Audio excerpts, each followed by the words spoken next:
I'll click the button. I'll say, yo, what up? How's it going, everybody? Welcome back to the Tam and Barrett UniVersus Super Show. I'm Tam. This is Barrett, and this is a live stream show that me and Barrett put on every single Thursday, asterisk at 7 p.m. every single Thursday that we're here. What this is me, Barrett, and you, the UniVersus community, all sitting down and having a conversation together.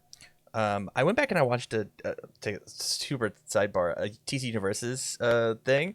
I forgot amusement, entertainment, and knowledge. I forgot that I said that literally a million billion times. A million. It's just one of your Tamisms. Yep. You have right now, especially like when you went to your solo channel, your current Tamisms are things like, we talk about all the time when we talk about, pilot. Yeah. Tone or whatever it's called. Dude, I don't know what it is.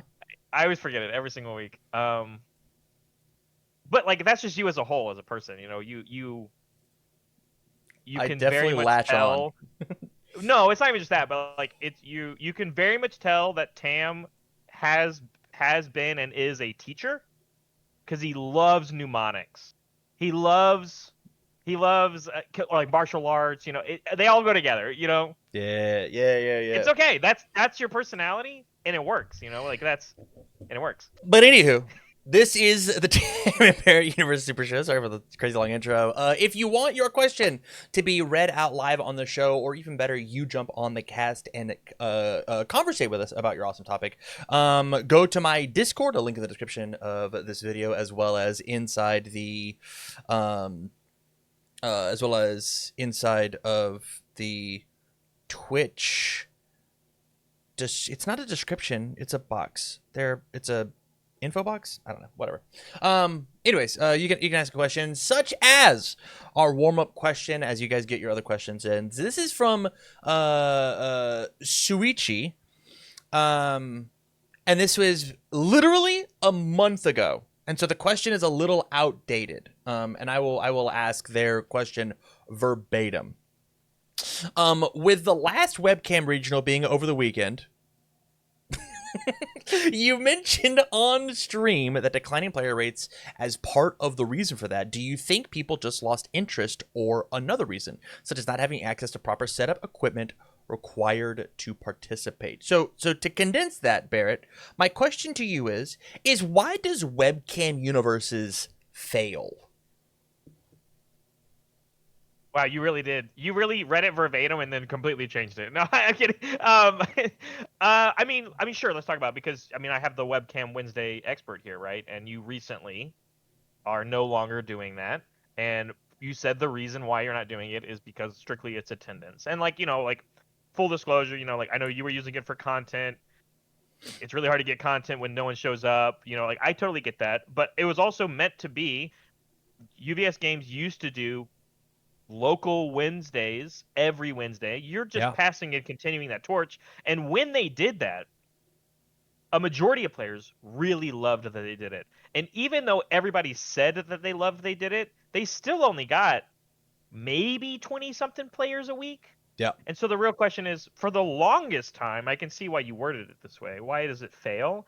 And I think the majority of it is that I'll give you the short answer. The short answer is I think our game is really complicated and it's really not appealing to webcam.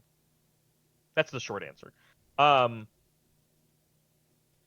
long answer is I think there's a lot of factors on why it's not appealing right now.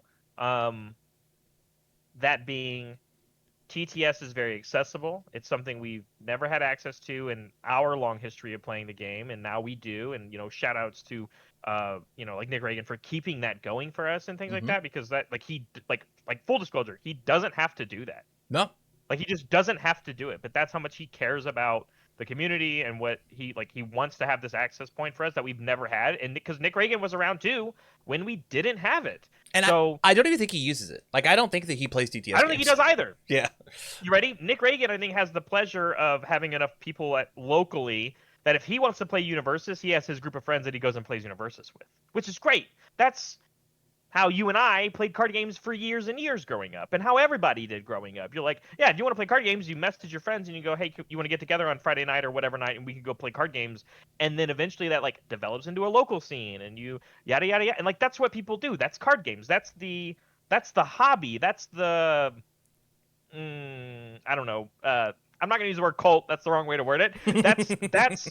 That's our community. That's the card game player community. Is you get together in person and you play, and you may play a match in 30 minutes, and then you sit there with your friends or fellow players. They don't even have to be your friends. You might hate the guy's guts, but something about sitting across the table from somebody who just beat your ass, and you go, "Hey man, talk to me about my deck. Help me be a better player."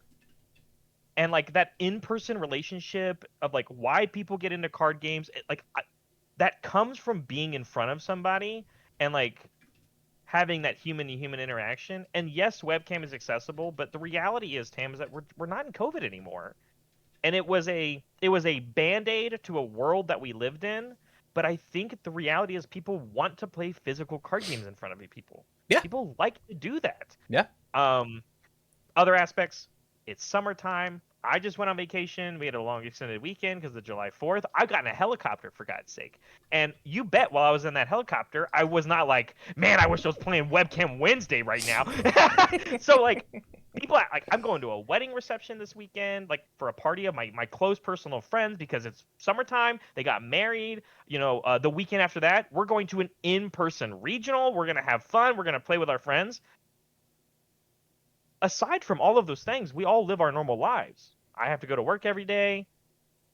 Most people, if they got kids, they have to take care of their kids. It's summertime. They've got to keep their kids preoccupied. No one's going to pay for a sitter. Like if you work at home, your kids are there with you. Like real life happens, and it's summertime. People are doing fun things with their time off or their time with their kids, or when the sun's out, they're going to the pool.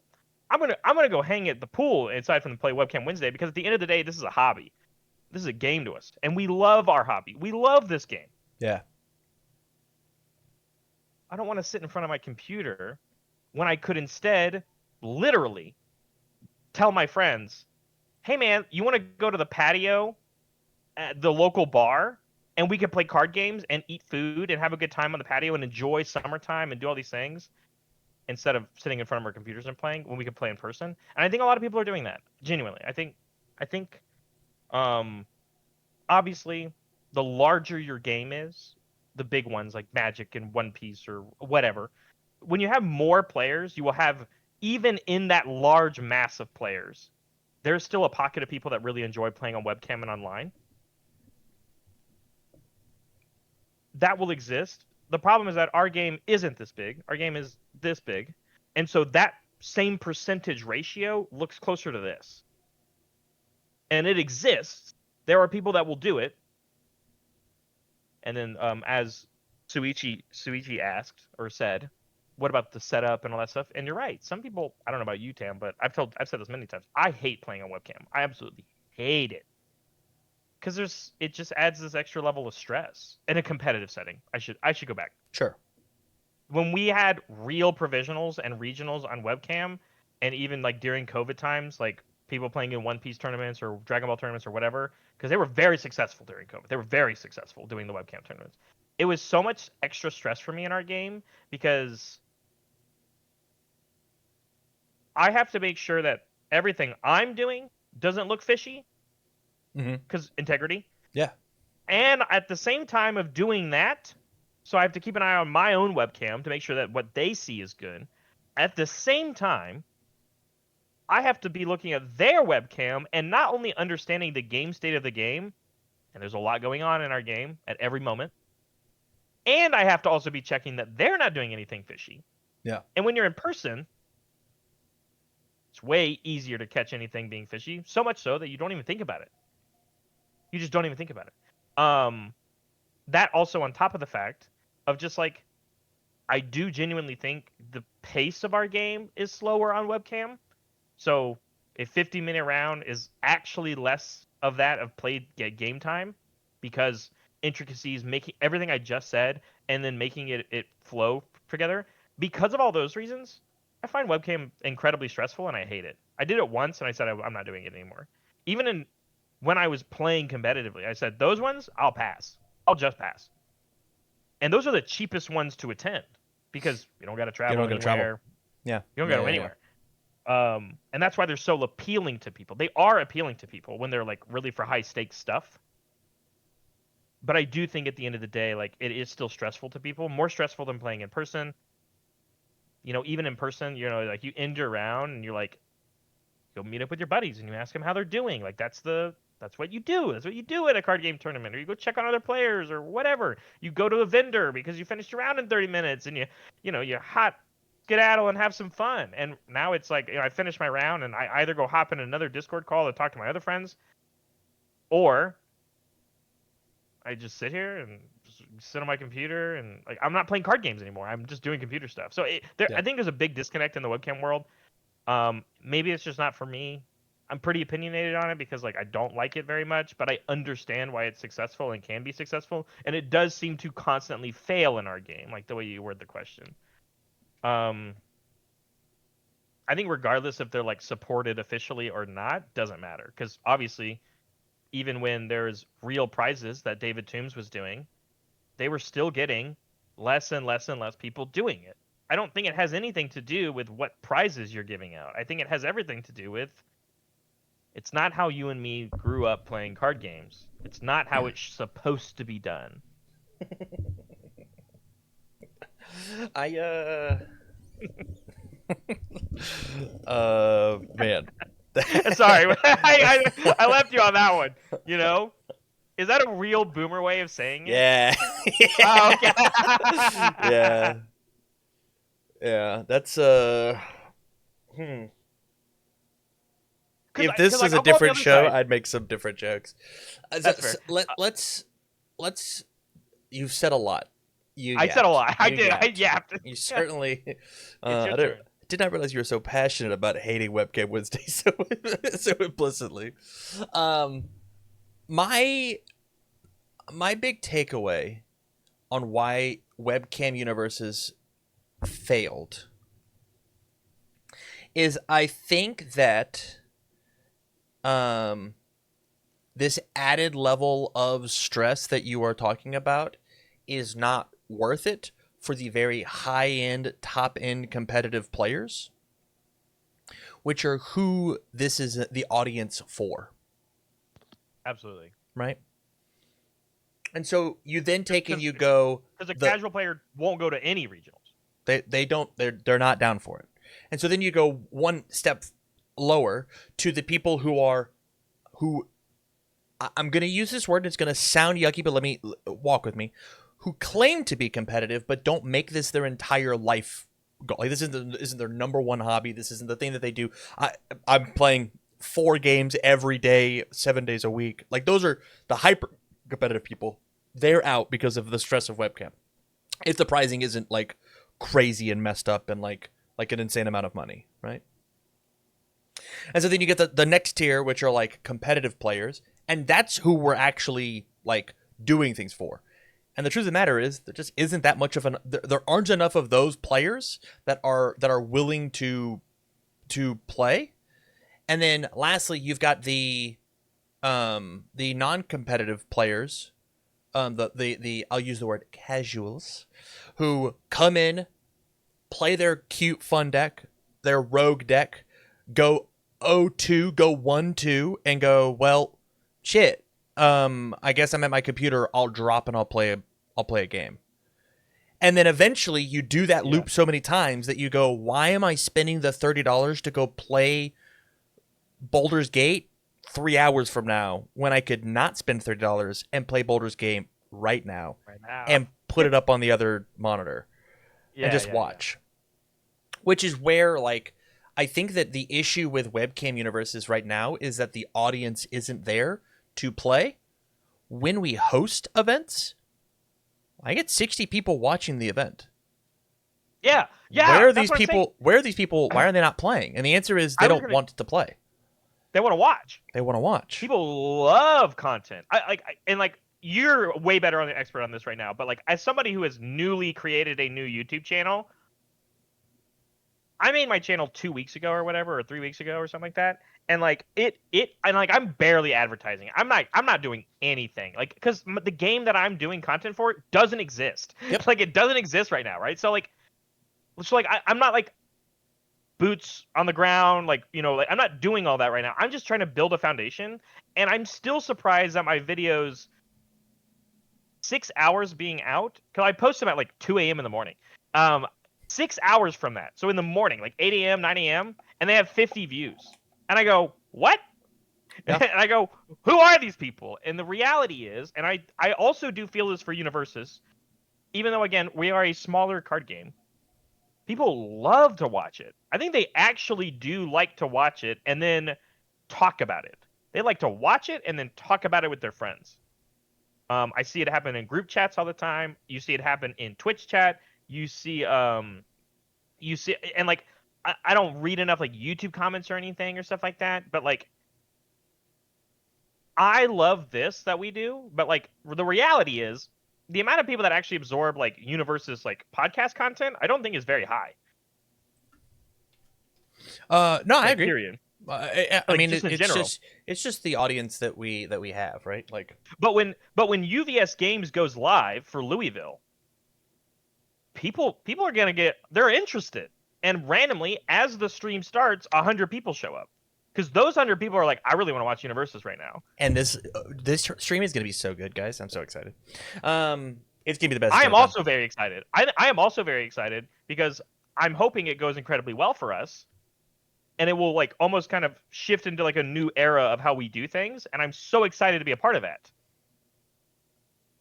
Let me flip And the question on you. event. Let me flip the question on Okay. you. Sure. How do we make webcam UniVersus events succeed?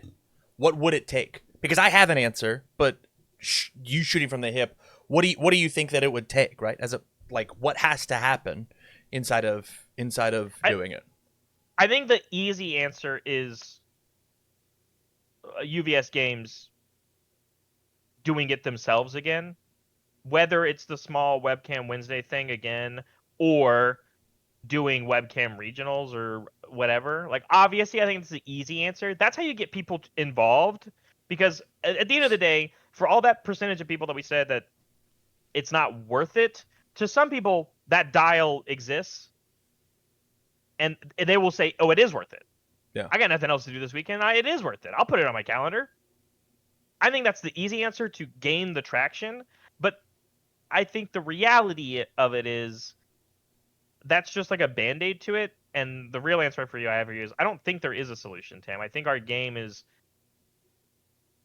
again, very complicated and very intricate, and there is a lot of benefit for playing this game in person with someone across the table from you, and with a collective group of friends that also enjoy this game, that you'll never get that feeling playing a webcam.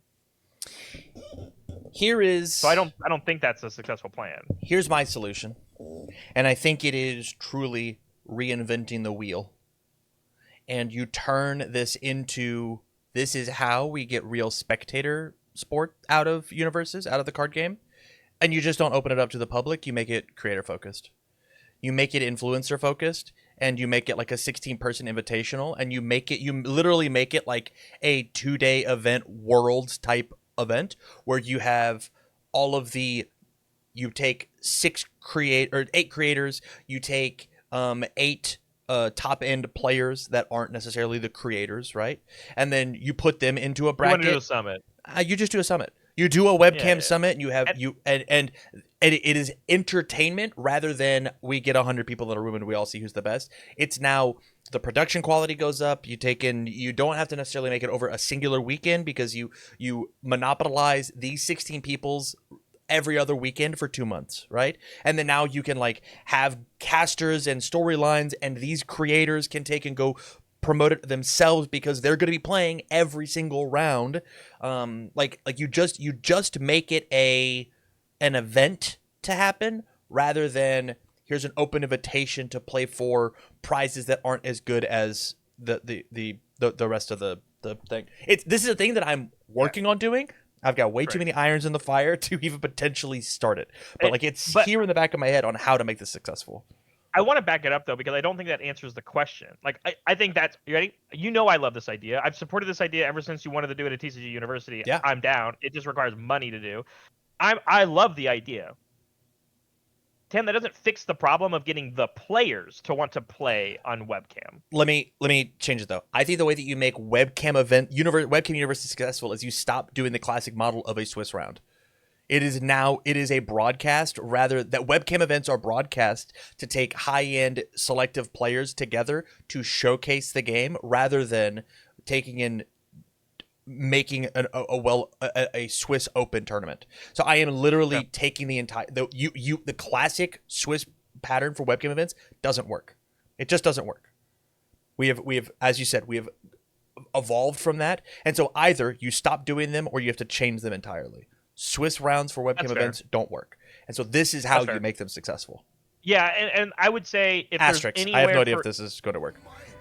If there's any way to make it, or you won't know until you try something new, I think is the best way to word this. And so, like, I don't disagree with that, and I do think our game is very close knit and small enough that something like this could work 100%. I think it has to be pretty community led, obviously. So, like, who knows? Like imagine there was as much of the hiccups as it had, right? The ace maneuvers, the Sam Tate versus TamCardwell showcase match.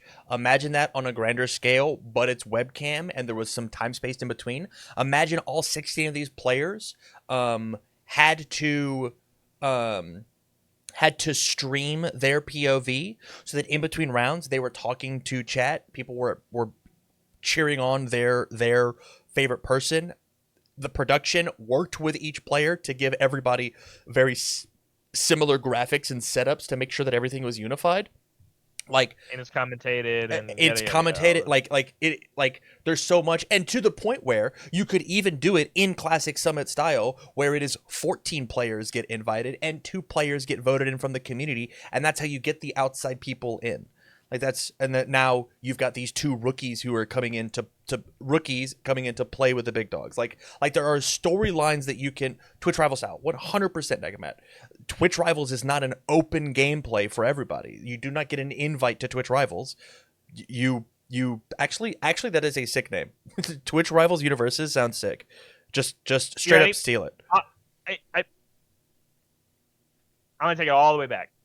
Tam, I don't disagree with you, because even my favorite things that I love about League of Legends, because I watch professional, I'm watching it right now. It's on my other stream because MSI is happening right now.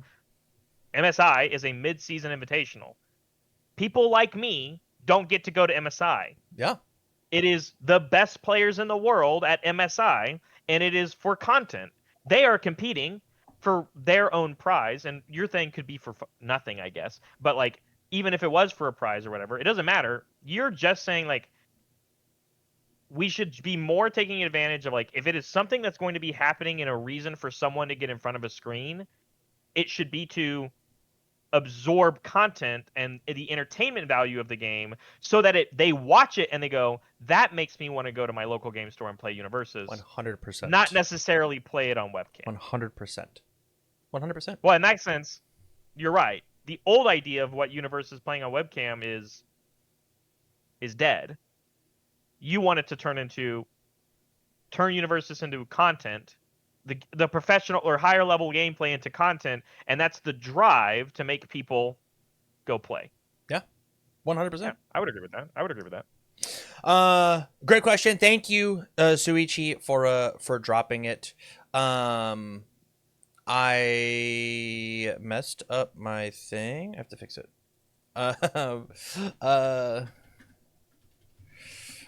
If you want to pop in and have a question on the broadcast, I'm gonna double check and make sure that my I want to be on the broadcast. Make sure you !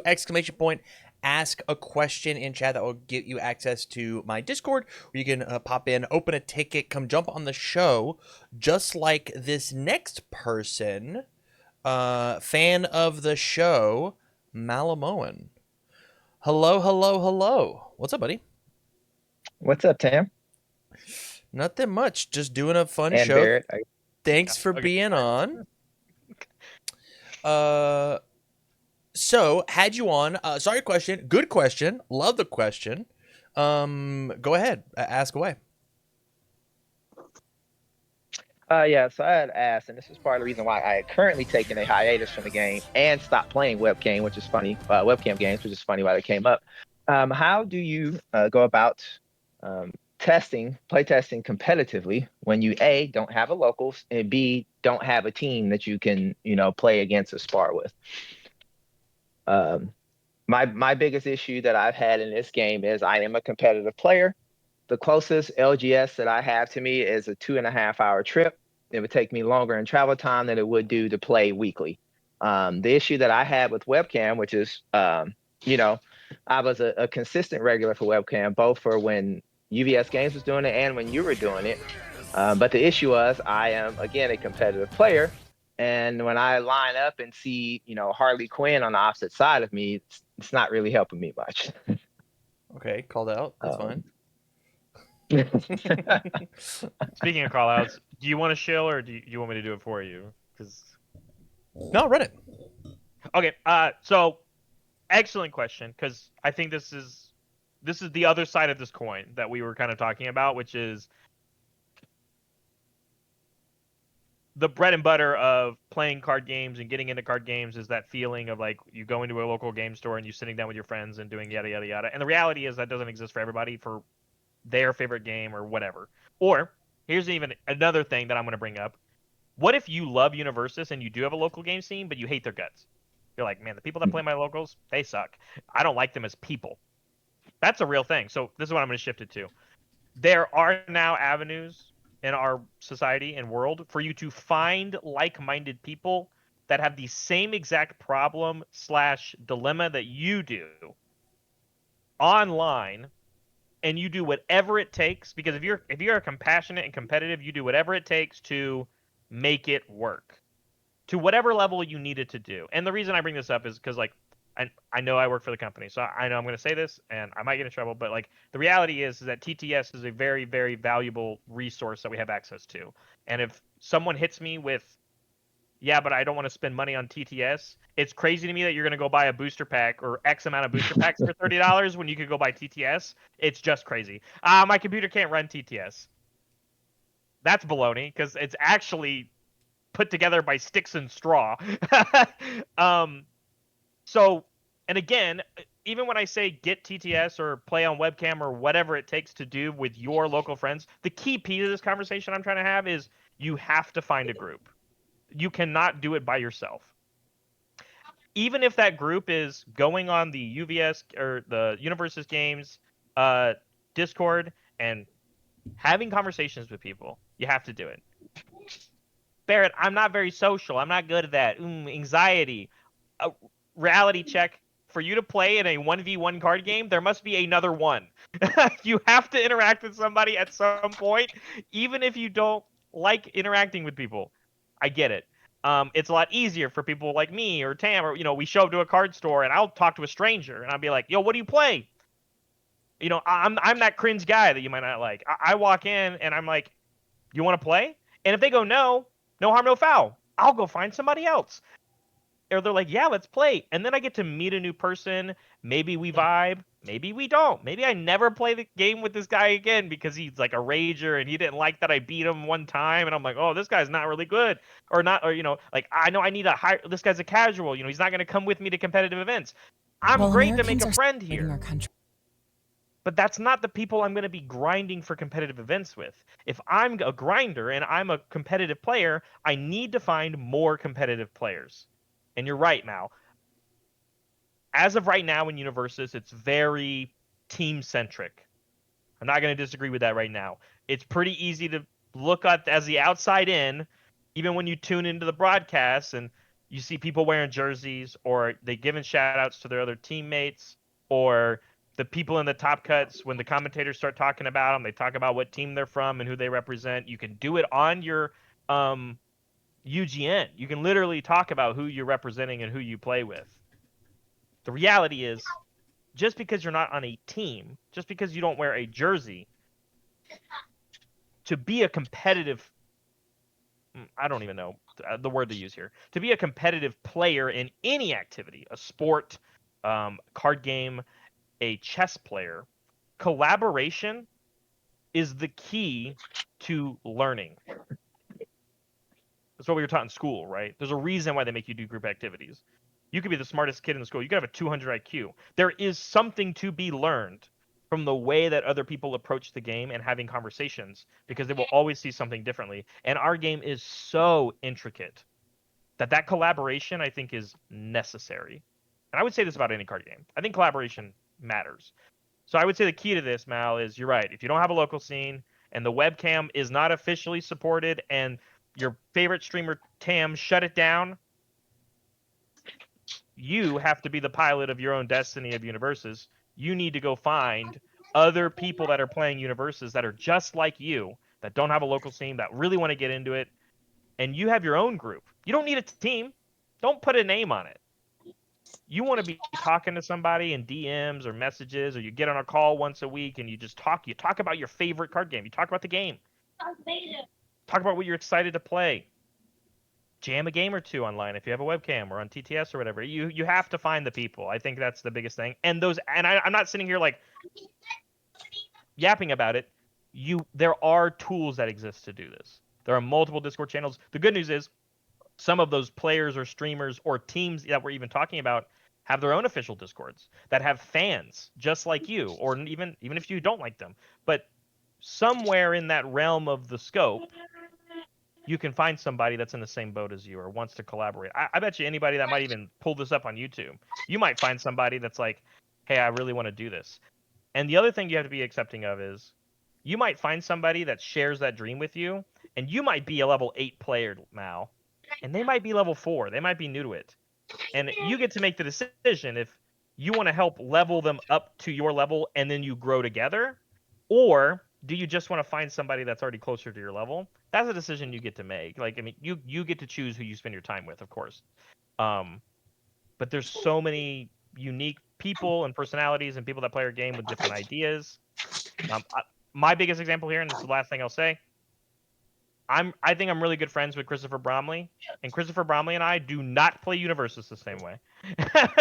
Actually, we probably disagree on a lot of things, but there is still always a benefit for him and I to play with each other. Or I watch him play, or he watches me play, and we ask each other questions, and we sit down in a Discord group and talk about somebody's deck. There's always something to be learned, and I will level up my gameplay, as Tam says, every single time I do that. And that collaboration is what matters. I love this topic. Yeah, no. I think this topic is so dope. It's this could be the rest of the episode, and I think that there still wouldn't be enough said, truthfully. I do agree with like the points that you said, Barrett. I have no problem socializing as well, as especially being a judge at local levels, and even when I Absolutely. did have a local, trying to keep it going and judging regionals, things like that. I have a group in St. Louis because that's a close one. They're 2.5 hours. I love talking to them. We got a group chat and this and all that.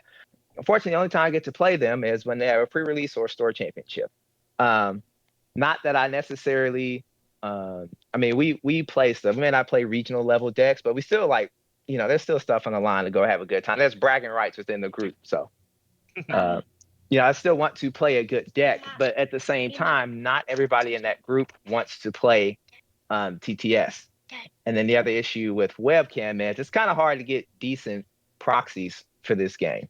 And then an official webcam event, you couldn't use proxies. So now I'm spending time playtesting with a deck that I don't own the cards for. I may not be able to afford or get the cards for. And now it's just like I'm playing this Temu version of it, and I'm still not getting the reps that I need in order to compete. This is not a Riftbound podcast. Would you prefer please not bring up Temu? That would be Wow. Mal, I totally get what you're saying, and you're right. I mean, I've chatted with you, man. Like, you're a blast to hang out with. If I was playing the game competitively, Mal, I would grind games with you. And that's not to say that like I can't do that right now, but I mean, as the same thing I told Tam, I play UniVersus 40 hours a week right now as a job. I love being a part of the community and being here for the people. I don't really want to play a bunch of games anymore because I do that every day. But I totally get what you're saying. Roll Critical Fit says in chat, like coping with cardboard wasn't a team until they finally have assets and stuff now. But like it was their Jacksonville locals. They started getting together, but they still chatted online, and they start playing the game a lot more with each other, even if they can't get together in person. So that would be my thing to you is like, yeah, I get it. The St. Louis people might not want to play on TTS, might not want to play on webcam. Spoiler alert, then Mal. Those aren't the same people that are matching your energy of wanting to play this game competitively. I'll even say the harsher thing. If there are cards that you want in your deck to play competitively and you don't have them in your deck, it's okay to test without them. But if you want to play with this ideal version, when you show up to the event, you have to have those cards. And so Tam and I did it for the longest time. Proxies are not a problem when you're playing with your friends. And that's exactly what we're talking about. We are grinding for competitive events. There is nothing about you and me sitting across the table, and I have a magic land and I wrote down what the card does, and we have Ultra up on our phone and we're practicing and we're grinding the game. All of that, none of that is a problem. And if you find people that say that it is a problem, again, you're not finding the right people to match with you when it comes to grinding for the competitive game. And there are many of this levels in between. So I would just say, Mal, for you haven't found the right people yet. They do exist though, because they exist all over the country or in Discord or whatever. I mean, even full disclosure, I get that Sam and I lived in the same city. I'm just listening. Like we lived in the same cities, and that's how we started playing UniVersus together. But no one forced Tam and I to stay up till 6 a.m. in the morning playing card games together. It's because we found that mutual respect and that we would level up from each other's gameplay, and that's how we became better players. Let me right, and go ahead, I think Tam. Go ahead. A lot has been said about let me hit you with the hot take. I think most UniVersus teams are rubbish. And by that what I mean is not like how they play, but like what the point of them, I think is weird. Being on a team is exclusively about having two or more like-minded people who want to take and make themselves have matching uniforms when they go play a single-player game. I think the only reason to have a team is to actually promote something. It is like I'm on Final Round Game Shop's team because they're a game shop, and I'm looking to bring more exposure to the game shop. Coping with Cardboard is a team because they have a YouTube channel that they are trying to promote. Back when MGLA wasn't making stuff, it was just a group of people who are hanging out together and have a nickname for each other, right? Like that's like that is a team in the definition, but it's like a little hokey to me, right? Bring this all the way back to it's team centric, and the reason it feels team centric is because they have the most branding and the most vocal outreach inside the community. I remember right before MHA during COVID, there was a 3-man team that was coming in and making unbelievably crazy broken decks and constantly tearing up the COVID era pre-MHA meta. It was a 3-man team. It was Mark Tyner, Barrett Bryant, and Jacob Johnson. And every time that they came to an event, they came with 3 unbelievably crazy decks that people were not ready for. They did not have the radar for. And it was because they all 3 had the same goal in mind of, we're going to try and find something that is undiscovered. We're going to put a lot of time into it. We are all 3 highly competitive players, and they were all 3 pushing each other. I think all it takes, man, for you to grind an event is to have one other person that has the same goal as you, that is willing to push you and challenge you and be willing to empty their cup when they are challenged. That's it. That's literally it. That is all it takes for you to grind events. You need a sparring partner. You need one person. If you happen to have more than that one person, that's dope. But there is such thing as too many cooks in the kitchen. There is. Right? You've got teams with 20 people on it. You see it all the time whenever we're on the grind on Friday nights. I'm shamelessly farming the grind for a Twitch VOD, for a YouTube VOD, and we have 6 people in there playing a singular game. That is not a good use of everybody's time. No, you should break up. You should go and break have up a party, swap partners. Yeah. 100%. Guess what? I'm Like a sports team does. I'm taking and stealing content from the grind because I know what I'm trying to do. Right? Like that's my goal out of it. I'm not playing competitively right now, but like having the at most you should have, I think, for really good grinding in events, you should have at most 3 people on a table. That's it. You have the 2 people playing, and you have a third person at a bird's eye view who's allowed to give that quote one time inside the game. Hey, I'm calling in my Who Wants to Be a Millionaire timeline, or my Who Wants to Be a Millionaire lifeline. What am I supposed to do right now? Walk me through my lines and my process. And then every other time that Who Wants to Be a Millionaire lifeline has to happen, it has to be against with the person across from you. It's not allowed to be the third person. The point of the third person is to help with the things that both players miss because they're too close to the game, right? They're looking at the trees and not the forest. But that's the correct way to grind, in parentheses, right? But literally, like, it just takes one person, dude. Go look for that person. Go look for that person, and you will go do it. Yeah, My that's last. You go ahead. Go ahead. I want to say that I use team loosely. I meant team or like, play group, things like that. That's kind of what I meant towards that. Just, a consistent group of folks there. Like I said, I love my group. It's just that I'm so far away from them that sometimes I can't commit to, doing TTS. And then the other thing, Tam, just as a suggestion, because I've been running, I've been had both of my hands full and altered. Yeah. But playing UniVersus has been calling to me like the Green Goblin mask. This is the worst part about the moment. It's because it's the best card game that's ever been made.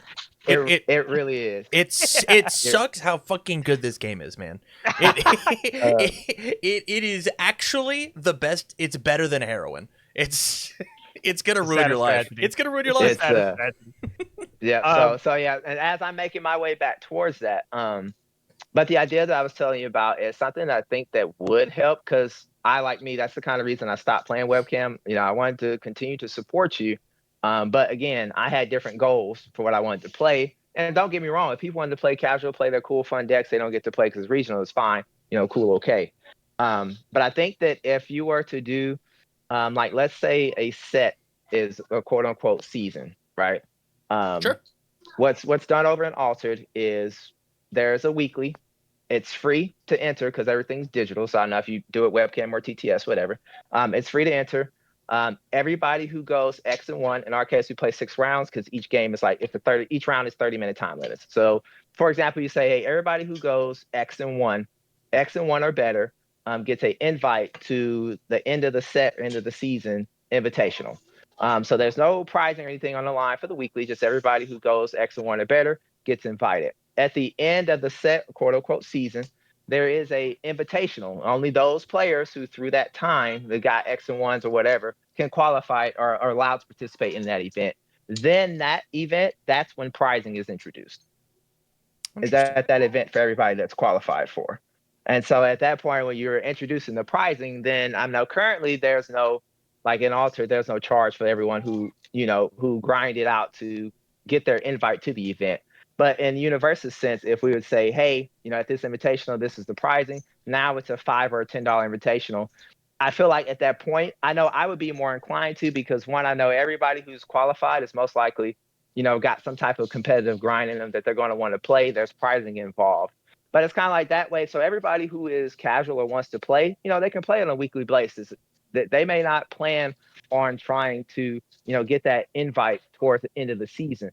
But it helps give something for the competitive minded player, something to kind of grind towards. Okay, I've qualified, let's say week 1, I've qualified for the invitation at the end of the season. Now I can spend the rest of the 2, 3, 4, 5 weeks, however many weeks it is between the next set, until the invitational, playing the fun decks or playing the experimental stuff that I wanted to try out.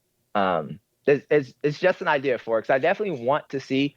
I know webcam is super stressful, just because we're trying to make sure the hands are in play and things like that. But I will say that it helped me again, without having the locals, playing webcam helped me get prepared for in-person events just because handling my cards, feeling better. I can't tell you when I tried to prepare for an event just playing for TTS, and then I sat down at the table and I felt like I couldn't shuffle cards to save my life. That's because I've just been playing on TTS the entire time. Yeah. So even though Mixed webcam Reagan does things players in down and up, shambles. yeah, being able to handle and fill my cards and just sometimes just seeing the lines in front of me, and you guys and everybody else who's played TTS and things like that, no, you just miss lines when you play on TTS just because you're trying to zoom in and see the other table or zoom out and see it. You just miss lines that you normally wouldn't miss when you physically have cards in front of you. I 100% agree with you. I think there is something about it because you ready? I'm going to say it again. I said it on the last topic. It's the way that the game was meant to be played.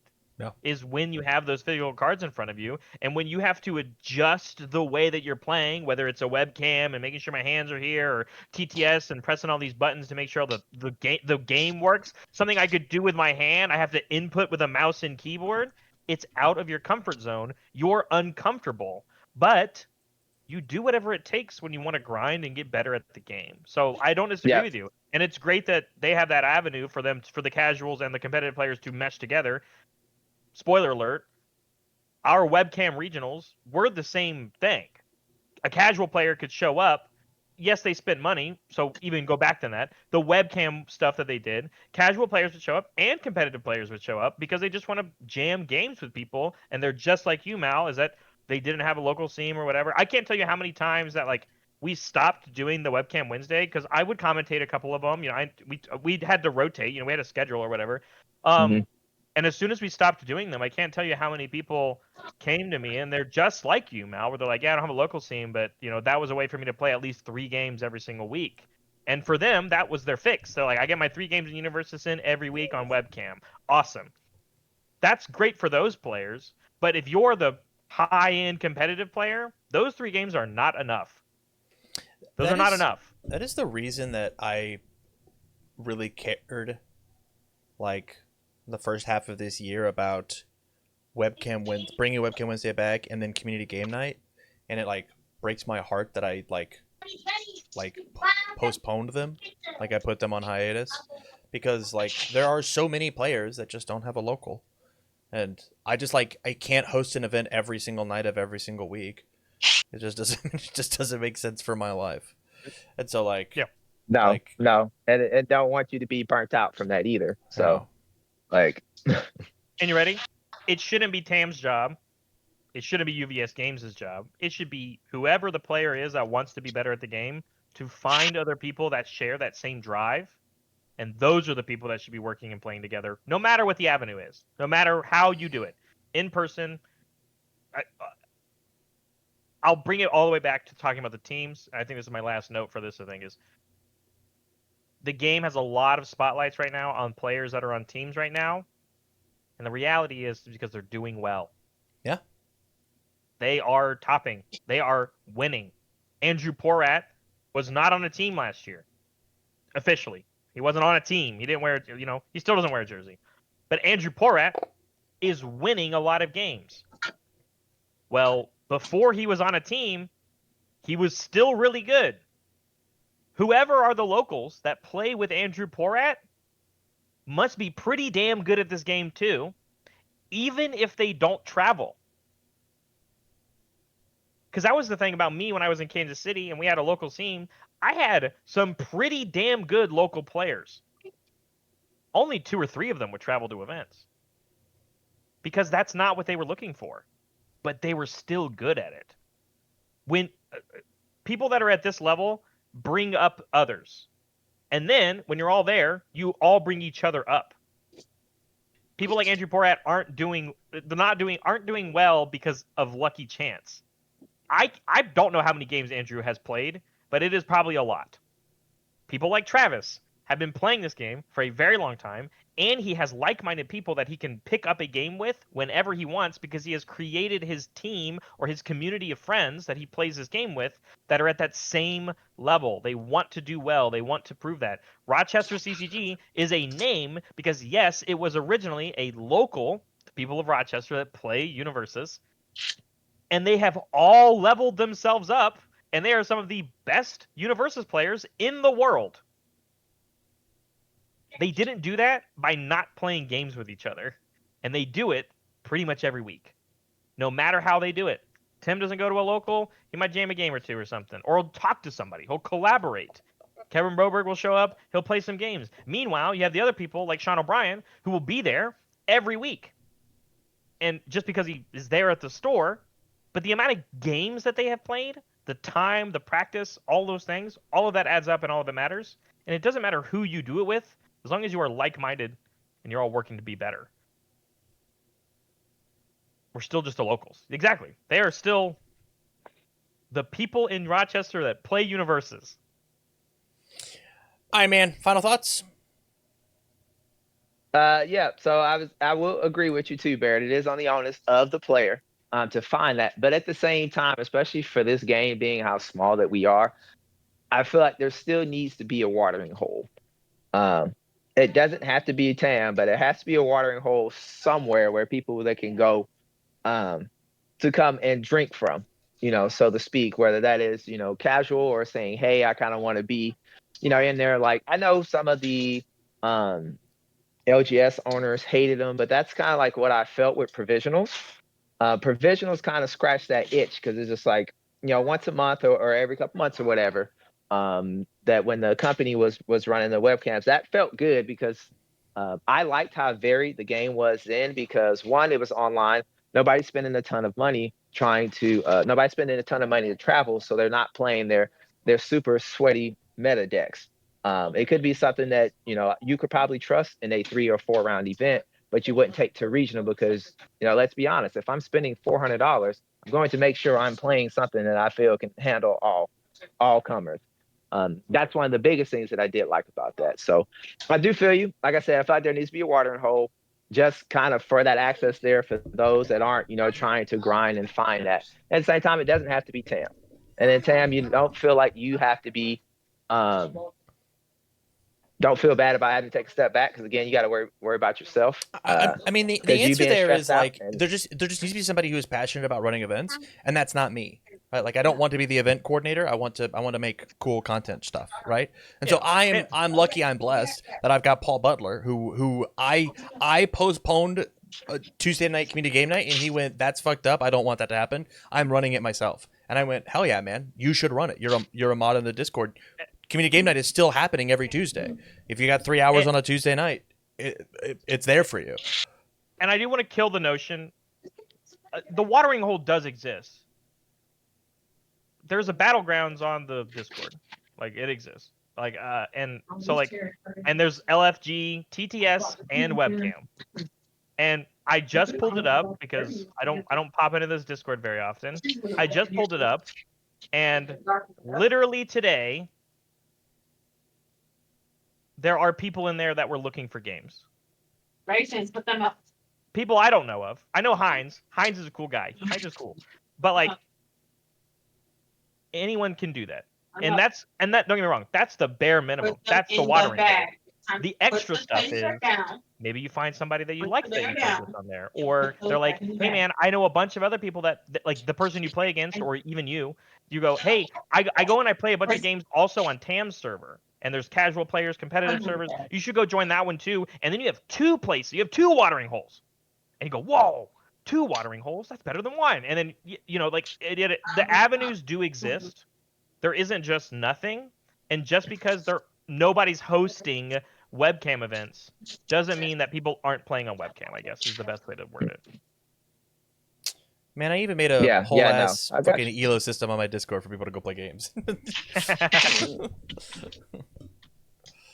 Okay, I think that's it. Malmon, thank you so much, man. I know you said you had a second question. I'm down if you wanna. We're gonna do one more. If you wanna jump back on and open another ticket, by all means, feel free to. Okay. Okay. Yeah, I'll do that. All right. Love it. Thank you so much, man. Yeah. Thanks, guys. Peace. What's next? Love it. Somebody who cannot be on stream, and that's okay. Everybody at home, if you are interested in coming and being on the show, ! Ask Tam, ask a question in chat. We'll get you access to go to my Discord, open up a ticket, and you'll be able to pop on. We'd love to sit down and have a chat with you for a bit. So with that, the question that I have is by Iggy Thomas B, and they ask, when do you decide when a deck is done when deck building? Very cool question. Specifically, I keep questioning myself every time I go back to UVS Ultra to work on my current deck, and I'm about 6 versions in. Does it ever end? Question mark.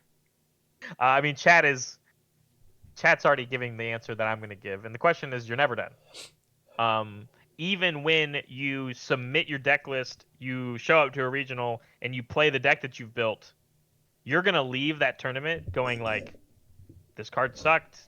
This card was the right call. This card wasn't the right call. I won every game I found this card. Maybe it should have been a 4 of. Man, this card didn't really do a whole lot for me. Could it have been a sideboard? You're going to answer and have all those questions not only at the end of the tournament, after every game, after every set, after you win a match, you'll have a different opinion. After you lose a match, you'll have a different opinion. It's never done. That's the easy question. It's funny to me because I'm going to put Tam on blast here. If you ever go digging through Tam's UVS Ultra account, Tam does like to put like versions of his decks next to them, which I think is crazy talk because the idea is like that can change from one thing changing, and I would quote unquote tell you that it is a different version because our game is so intricate and cards mattering it counts. Iggy in chat says, I had a feeling that was the case, and the answer is yes. And I kind of relate this to a lot of the things we've already been talking about today. We're constantly leveling up and growing and learning. We're learning. We're getting better every single day. Or worse, some deck decision you made one day might have been a downgrade because of what are other people playing? What are people's decisions? This player was really prepped for what I was doing. Does that mean I made a bad deck building decision? That's a question you have to ask yourself. Or did you make a bad decision in the gameplay with that person? There's so many questions when it comes to this game because it is a strategy-based game, and cards that you put in your deck are meant to help your strategy or deter your opponents. That they're just never done. They're just never done. I'll be honest, when I build decks, because I did it with Tam for the top 8, I know that we weren't building sideboards, but like, even when I build real decks, I don't build a sideboard because the sideboard is the most volatile thing that changes probably literally the moment you submit your deck list. Because you have to make a call. You have to make a decision on what you think is going to be there, because that's typically what the sideboard is for. And this is even going back to way ancient days. Some of the other ways that sideboards can be used for are just making 2 different strategies for your deck. This is less seen nowadays, but I go back to when Tam and I went to the Las Vegas Regional in Cowboy Bebop era, and literally my main deck did one strategy, and my sideboard changed what the deck did. In a different way because we lived in a different world, but literally game 1 was played a specific way, and games 2 and 3 we took these 10 out and we put these 10 in every match. Every match. People don't do that anymore, typically. There's no reason to, typically. And the game has changed, the game has evolved, but like, was that a good deck decision? I don't know. I didn't win. I got 3rd. So no, I would tell you that was the wrong decision because I didn't win, and all of our jobs is to win. But I was doing something innovative and different. Let me take it to the zenith of the question. Per event, and we will say the event being the next regional, right? Because sure. you could. Do you think that there is a correct 60 cards? Asterisks, you can make the number bigger if you feel that you're supposed to play. Do you think there is a correct 60 cards that you can find? Say that again. Do you think that there is a perfect deck? I'm playing. I'll use the example. I've seen it a couple times. Well, Ryu, right? Is there a perfect a perfect Ryu list for every event that is gonna happen? When I go to Louisville with If my it cool wins, Ryu yeah. deck, is If it there wins, a yeah. perfect list? If it wins, yes. Okay. Even if it But doesn't that win? is then it wasn't perfect. So interesting. Interesting. I mean, that's a way 'Cause to I look don't at it. I don't I'm being very black and white about it. That's I'm very being very black and reductive. white about it, and that's not the case. That's not how our game works. Yeah. You could have misplayed and the deck was perfect. Yep. They could have made an incredible play and your deck didn't work. You know what I'm saying? So like I am trying to open the scope of like, when do you decide your deck is done, and when in deck building, that is just a single piece of the pie when it comes to winning an event or doing well, right? Because at the end of the day, I'll flip it on the other way. If you're not a highly competitive player and your goal is not to win every tournament that you go to, you could build a deck and you're like, I love how this plays. This deck is perfect.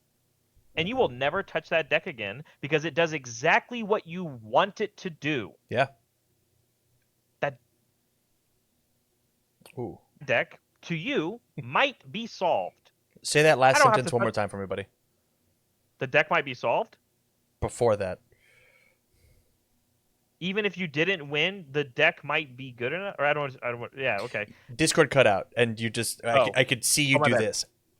Sorry. Even if you don't win with the deck, if it did what you wanted to do, you solved for your deck to be done. That is another side of this conversation. But again, we are competitive players at heart. And so to me, your question is, at any given event, is there a specific Rio list that is the Rio list, the one? The answer is yes, if you win with it. That was the right decision for that deck at that event, and you made the right plays with the deck. All of that pushes together, you get first place, you did it. Because we've used the same terminology when we've talked about Rodan decks. Wow, for this event, this was the Rodan list. This Rodan list was perfect. Yep. Do you know how many different versions of Rodan we've seen from people changing one or two cards or whatever?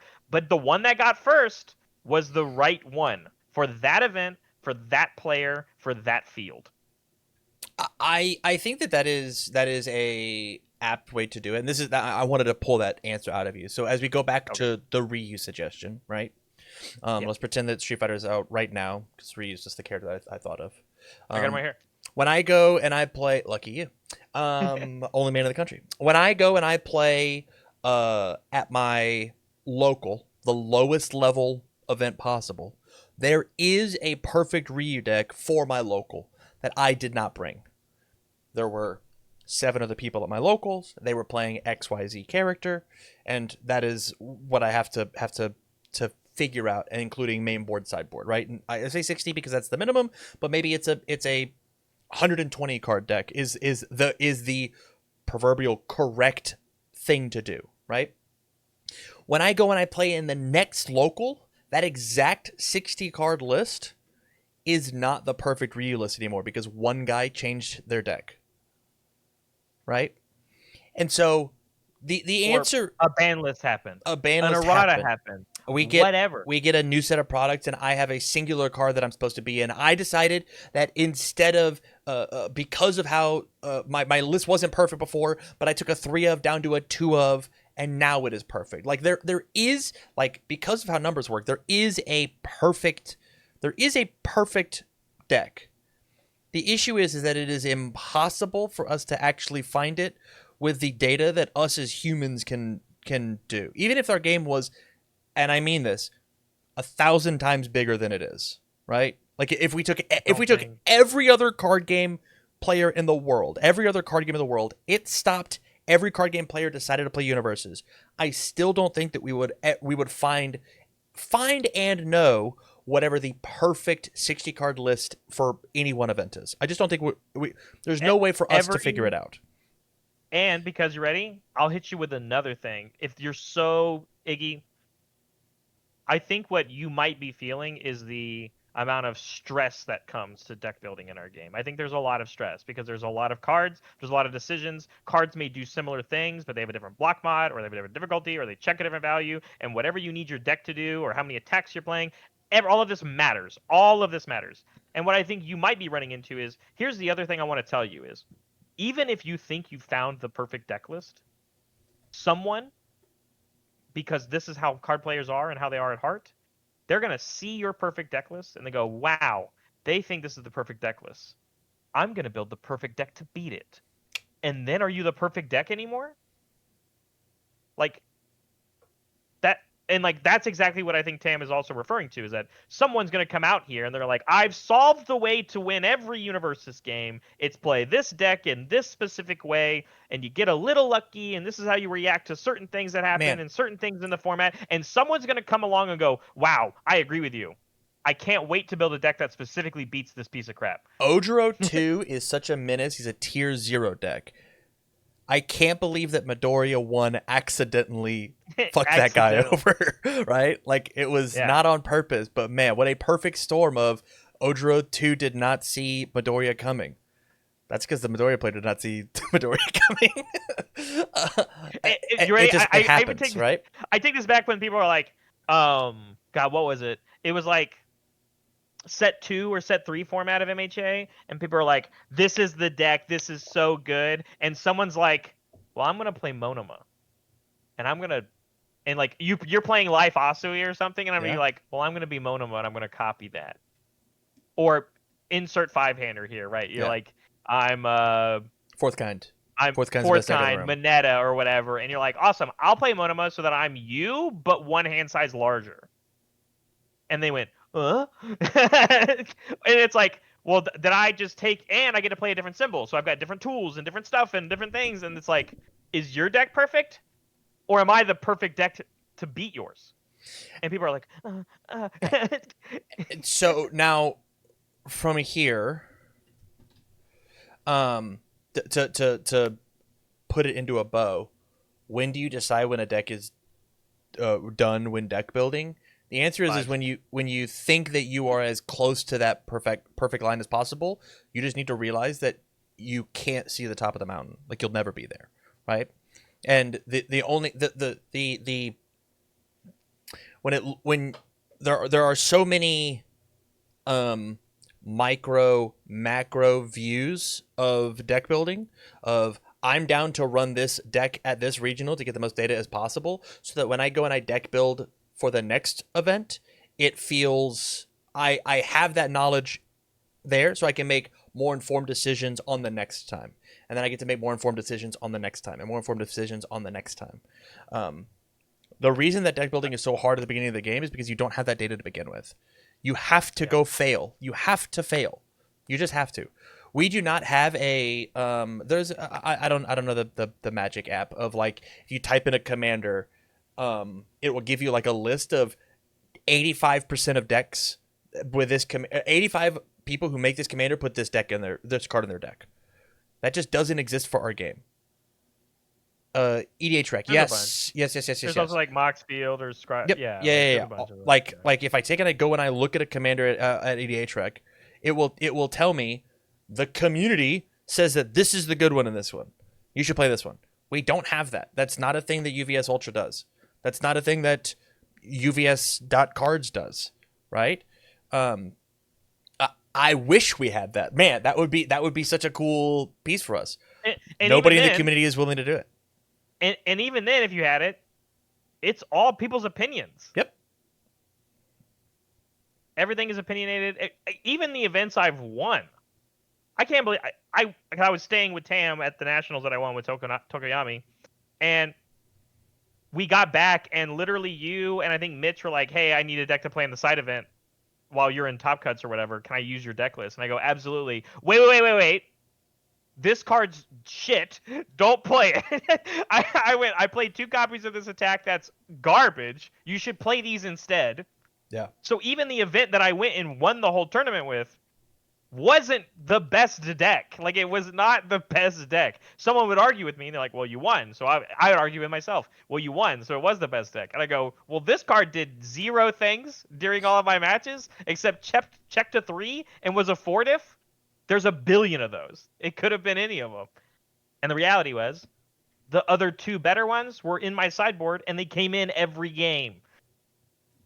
That was just the better main deck. Barrett, you didn't play 60 cards. How could you be a degenerate aggro deck if you weren't winning with 60 cards? This isn't the perfect list. Okay, well, that's not what I was doing. So to me, it was closer to being perfect than what you're saying. It's all opinionated. So your version of perfect will never be somebody else's. Iggy, I hope we did you proud. We have one last question for the event tonight. Again, everybody in chat, if you are looking to get your question read here on the Tame and Barrett UniVersus Super Show, come pop in my Discord, open up a ticket, ask your question inside the ticket, not inside of the thing itself. I just delete your thing and I don't even look at the question. I didn't even look at it. I had one, I deleted it. I didn't get to look at it. Would love to have you there. Here. But we have a fan of the show. You know him, you love him. Malamoan had a double. He had 2 questions. So this will be our last question of the night. So thank you guys. If you want to get your questions in, I will put them all on the list for next week. They could be our opener question or so on and so forth. So without further ado, Malamoan. What up, buddy? Welcome back to the stream. What's up, guys? Again. Hey, what up? Long time no chat, my guy. What do you got for us? So my question tonight, and I'll elaborate it once I get it out, is what amount of shinies, talking rare, ultra rares, and secret rares, have to be good for a set to be considered a good set? So like, let's take, for example, because I know general consensus, everybody with TMNT right now is all over the place. I mean, we haven't seen, half the set yet, but the important let's say Dark Tournament. Yeah. Let's talk about Dark Tournament. Everybody considers Dark Tournament as like, as far as the last set, like the Golden Boy set.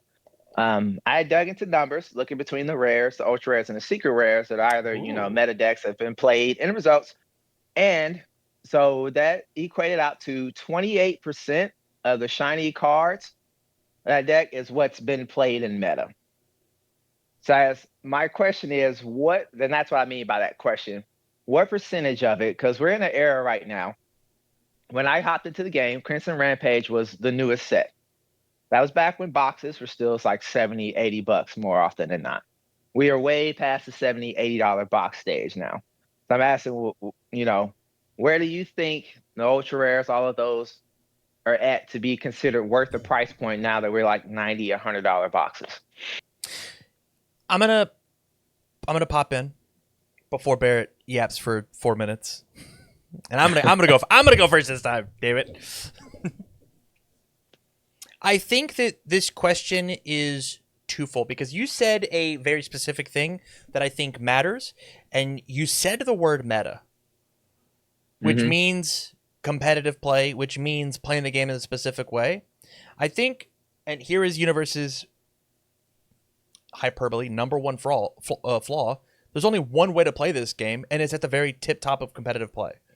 We are asking everybody who plays the game to play at the top percentage of playing the game. And that is just unrealistic to make a 180 card set work. They can't all be amazing, or else none of them are. So the issue that you have whenever you take and you make a collectible card game like this, or a trading card game, is that you have to make commons and uncommons that are desirable, and you also have to make ones that are niche. You also have to make ones that are a little. You have to make a sliding scale on a bunch of different factors, and it's way easier for other games because other games have more ways to play the game. You have I'll use Magic as the example. You've got Magic cards that are there for draft. You've got Magic cards that are there for sealed. You've got Magic cards that are there for commander. You've got Magic cards that are there for modern. You've got Magic cards that are there for standard. You've got Magic cards that are, and they're all made for a very specific job. We only play the game one way. You go to your pre-release, you played seal the one time, you get pissed because the cards don't work for it very well, and then you go put all these cards in standard, and you go, man, only 28% of the shiny ones work. Well, when I take and I look at, to go back and use your example, when I go take and look at Air, Chaos, Water, the rare from Shishiwakamaru, Chorus of 1,000 Skulls, 7/2, 4 low for 8. Echo, you can remove a weapon attack from your card pool to play this card's Echo cost. Shishiwakamaru response, after you make the check to play this card, if you've tried to play 2 or more copies of this card this turn, your check gets +2. This is such a sick-ass card. This is such a cool card. Playing 4 of this card and getting this gimmick to work is so sick. This will never top cut an event ever. Quote him. Somebody it clip just Clip won't. It won't. And then go top with it. This card was not made with the top level of regional play in mind. They would have just made a different thing. The goal of this was, when I play at my local level and I decided to play Shishiwakamaru and I gripped 3 of these things, I opened 3 of them on turn 2 and I go, holy shit. I'm gonna absolutely slam 32 damage down your throat playing a bunch of 7/2s. I'm king shit of fuck mountain. This is gonna be so sick. We've added value into the set because that one person had the one good experience with A Chorus Without the Skulls. So the answer is currently in the zeitgeist for what makes a set good. You're right. 28% of shiny cards, that sucks. That's not a good number. But we only care about 28% because that's the only thing that we look at. That's the only thing that we measure. That's it. Now, I will say before Barrett hops in, I will say that if that was on your like, number, if Chorus of the Thousand Skulls was on your number for 28, we have got a different scale. It's not. But that was going to be like my next point toward there because I myself being a game designer, I understand the same deal as well too. Like collectors, it doesn't matter. They're going to get their things. Like for people who love Teenage Mutant Ninja Turtles, everything else revealed could absolutely suck. They're going to buy their case. They're going to be happy. Again, with competitive players, like I look at it this way. So let's say again, Yu Hakusho, it sold out. Dark Tournament sold out, and then boxes in the wild went up. Secondary market went up. LGS marked the stuff back up to like $100, $110. I didn't mind paying that, one, because again, it was just a ton of really good cards in there. 2, I know I could almost potentially make my money back. So even if there are some ultra rares or secret rares, whatever, that I may not play, that's in my deck or my play style, I know somebody else that maybe I could sell that to, or I had the value that was in it from there. So yeah, I'm not saying that it's necessarily like everything that's from meta. I just kind of wanted to quell because you guys hear it. It's just right now it's a ton of doom and gloom on TMNT. Can I? It's like again we haven't even seen much of it, but I just wanted to put in perspective. We consider Yu Hakusho probably the best recent set released, and that has 28% of the shiny ones. The shiny ones is what they're, and that's like the tippy top. So I would just say, like, give a chance. That means like half of the secret rares are playable. Out of the ultra rares, it was like 40% is what I did the numbers to. 40% of the ultra rares in that set were meta, and then if you had a specific play style or a specific card to use, give or take from there, then that number may have increased. Like I didn't include Double Spirit Blast in that. It's a really good card, but I just think it's severely underplayed. But again, we're just looking at the value of the boxes. Go ahead. So if we're talking about the value of the boxes, can I say a hot take? Like really, really hot take. I think it is so annoying for people to value their cards based on what the secondary market says. How many hobbies do you have that you even have the chance to recoup any amount of value in? If I am a cinephile and I fucking love going and watching movies, I can't go to the movie and go resell my ticket stub after I watch the movie. Oh yeah. If I like making pottery, nobody's gonna buy every single one of my pots at market value every time.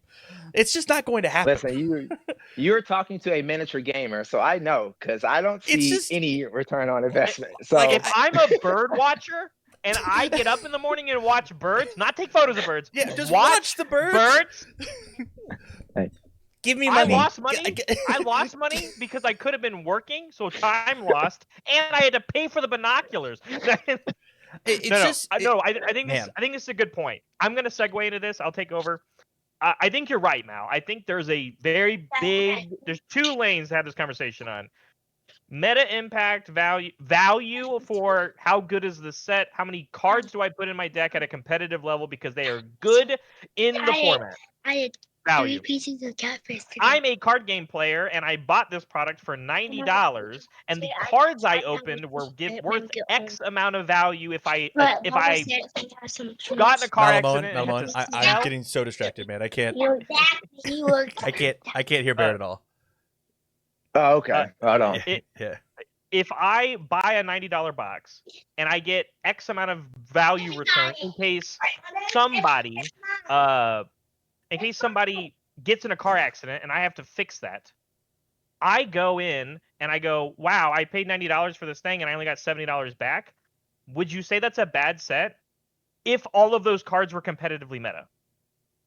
Then you have a problem. You have a dichotomy here. The cards aren't worth anything if you resold them, but they're going to help you win a tournament. What's the win? Where is the word good come in? Depends on the person buying the product, right? So, like, if you're a collector and you open the most expensive card in the set, I have one in my desk. Hold on.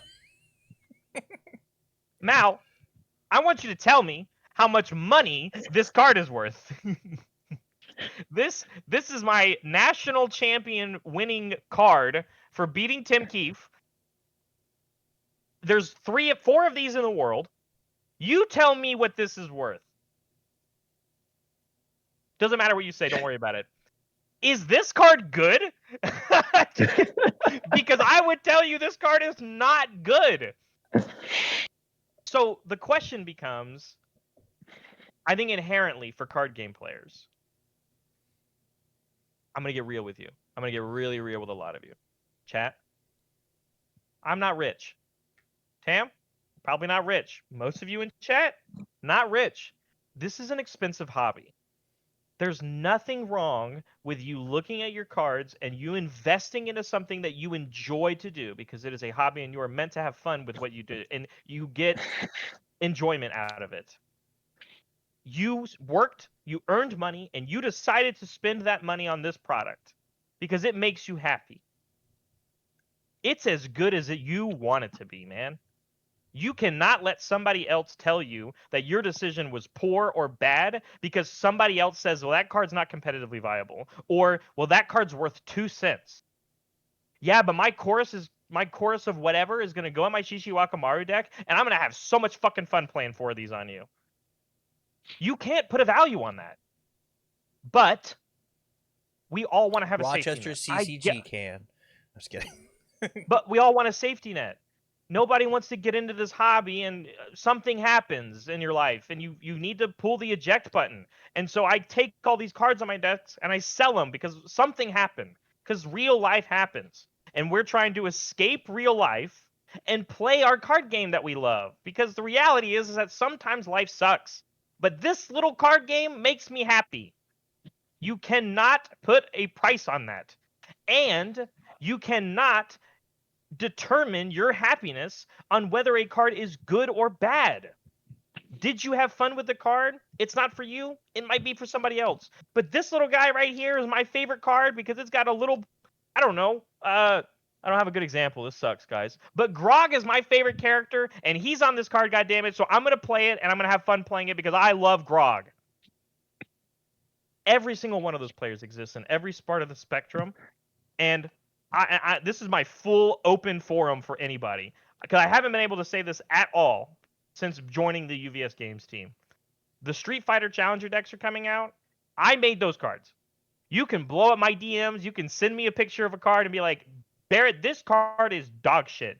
Vice versa. You can send me a message with a picture of a card and you can go, this card is badass. And every time somebody does that to me, I will laugh react to them because your yuck is somebody else's yum and your yum is somebody else's yuck, and you're not getting the point. Because I didn't make a card for just you. I made a card for everyone or at least one person. You're allowed to have fun. Card games are meant to be fun.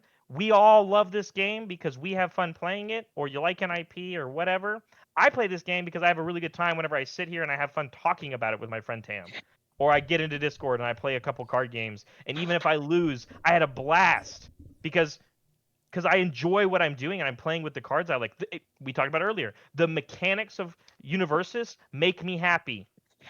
The strategy and the complexity of it, that's what makes me happy. It doesn't make everybody happy. Look at how many people play our game.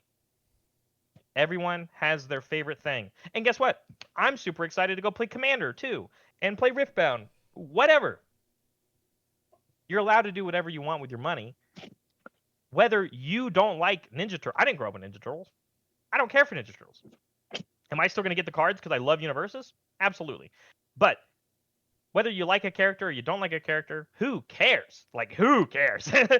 Somebody is going to enjoy their thing. And all I'm going to say right now is if you like Teenage Mutant Ninja Turtles and or you like UniVersus, I do recommend to you that you go to your pre-releases. I do recommend that. And that is all I will say. Yeah, and again, this is why I wanted to ask that this question for it to be out, everywhere within the UniVersus sphere, because I had the same thing as well too. I like TMNT. Like I said, I grew up with it, but it's not a huge thing for me. I'm more so happy from coming from the set because water symbol and all symbols back. Between this and the Street Fighter Challenger decks, I can now feel like I can play a deck on all or water with a straight face. And I'm excited to see what else is coming. Bishop kind of slightly has me excited for the evil symbol, so hopefully we'll see what's coming for the evil as well too. But that's going to be the point for me on that one. It's probably not going to be an IP that I just spend loads of money on. No, that's fine. That's going to be Guilty Gear for me. However they figure out that compact set's going to be. I don't care if Kai or freaking Soul are just absolute dog crap characters. I love them. I'm probably going to at least spend some time trying to, play them and have a good time as long as they hit the thematic thing. I just wanted to put that out there because, like I said, it's just a massive, I guess, discourse. It's not the way I expect a set to be talking about. And granted, I've only been around for God knows how long. Like I said, Crimson Rampage was a set that I'm around. But maybe it's because of the IP that it seems to be so divisive, or maybe it's just because of the attuned or whatever. But I just wanted to put that out there, just so we know that the quote unquote value of it, honestly, whether you're competitive or not, is just what you put into it. 100% Mal. And here's the thing. I see what's happening right now to being very similar because it's happened literally last year with Girl Power. I mean, everyone saw the reveals for Girl Power, and like, you tell me, Mal, how many Girl Power characters you've seen top cut an event in the past year. Spoiler alert, there's not a lot. And even then, it's really just like one. But but the reality is one successful character a good set? Most people would probably tell you no. Is X percentage of the ultra rares being played in the set good for the set? I don't know. But if you really like Patchwork Baby, and you've been playing Patchwork Baby for the past year, or you really like Big Fist Bash or whatever, that set was good for you. Or I'll go like Ryan Levine. I love Ryan to death because he played Hawks for so long, and he got to play a Hawks deck that got to play this same package regional after regional after regional after regional, and it came out of that main package came out of one of the worst sets that came out that year. But he top cutted everything that he went to. So to him, that set was pretty good. So like it's all opinion, it's all inherent. I'm sure people have their opinions over what's going on and what's coming out. So do I. I have my opinions on every Riftbound card that they show off, and some of them are yucky and some of them are yummy. And I don't know. I love League of Legends as an IP so much, and I love the way that game plays so much that I don't care. I'm gonna buy them and I'm gonna play the game. Or you can ask all my friends. I spent a lot of money on Final Fantasy Commander cards, and they're sitting in a binder because that makes me happy because I love Final Fantasy. And I suck at Magic, guys. I'm bad. I'm not good at Magic the Gathering. But I sure love those cards. To answer your question, 45%. Mal, any thoughts? Any final thoughts, man? No, again, I just wanted to, like I said, quell. Like we have a small game. Don't get me wrong. Everybody is entitled to their opinion and things like Absolutely. that. But I don't know. Not unless they come on the show. Again, I love this. I love this game. I will go ahead and put out there as well too that Barrett, I am a control and defensive player, and Jamie is the first aggro character that I'm excited to build decks for. And some critical role cards just make him seem absolutely nuts, and I get to play Tasty Riff again. All right. True. That's true. Awesome, Al. Thank you so much for your question, man. Yeah. Thanks, guys, for the show. Great job. Thank you so much. With that, thank you all for hanging out tonight. I do greatly appreciate it. Good news, I'm not done, but that is the end of it. If you are watching this over on YouTube and you are bummed, if you're watching it later, I wish I could get on the show. The answer is you can. Again, one more time, in the description of the video down below, there's a link to my Discord. You will see a spot called Ask Tam a Question. Open up a ticket, ask your question. If it's good enough, we will read it on the broadcast. So with that said, thank you everybody for watching, and we wish you well.